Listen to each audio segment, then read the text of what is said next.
Okay, I've got a start in on the 148 PV1. So this is the one I'm doing the Royal Australian Air Force scheme.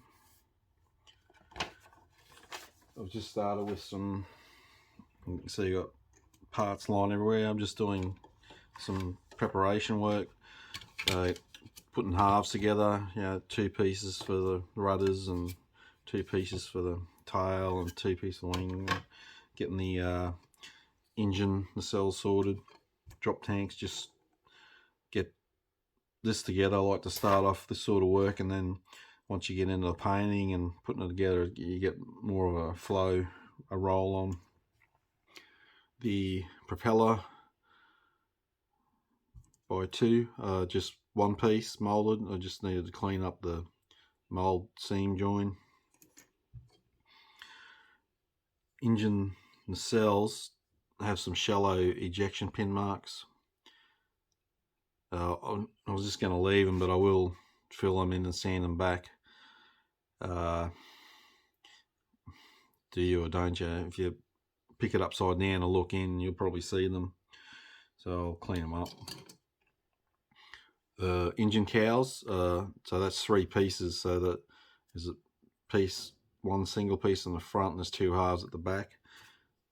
Doesn't matter, they're not keyed or anything, so they're both left or right, so they're just the same part numbers, same as the engines.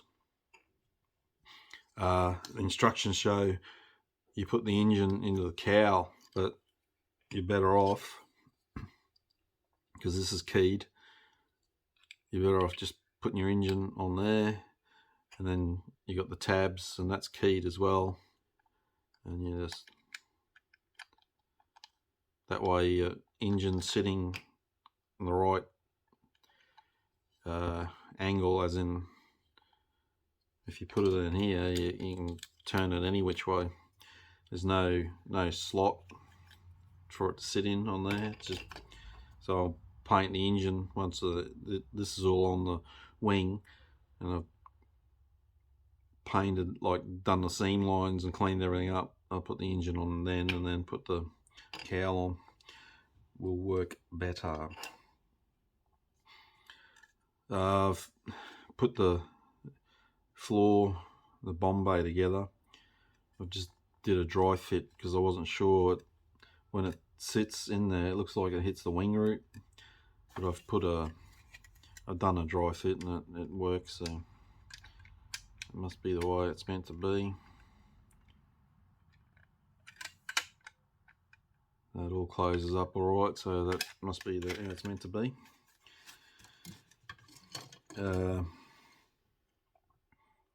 Yeah, drop tanks, simple, just two halves. The floor, you've got some pronounced ejection pin marks, but you're not going to see it when the cockpit's in. There'll be a bulkhead you can't see in the floor, and the windows are too small. If you really try hard, I guess you can look in. I'm not going to worry about that part of it. If you keep watching the end of this bit of video, there's another little segment. I'll talk about how I get a lot of the big parts on this kit. I got really big ejection ports where they're attached to the part, and I'll show you how I get them off using a razor saw rather than using side cutters, so you don't damage your part.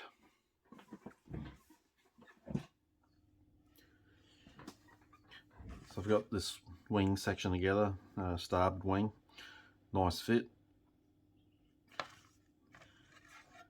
Just a note on the sprue gates, they're pretty big, and if you're using your normal, well, my ones wouldn't even fit on it properly, but big sprue gates like that, sometimes when you cut them with sprue cutters, they chip and damage the plastic. So if you just get a blade, razor,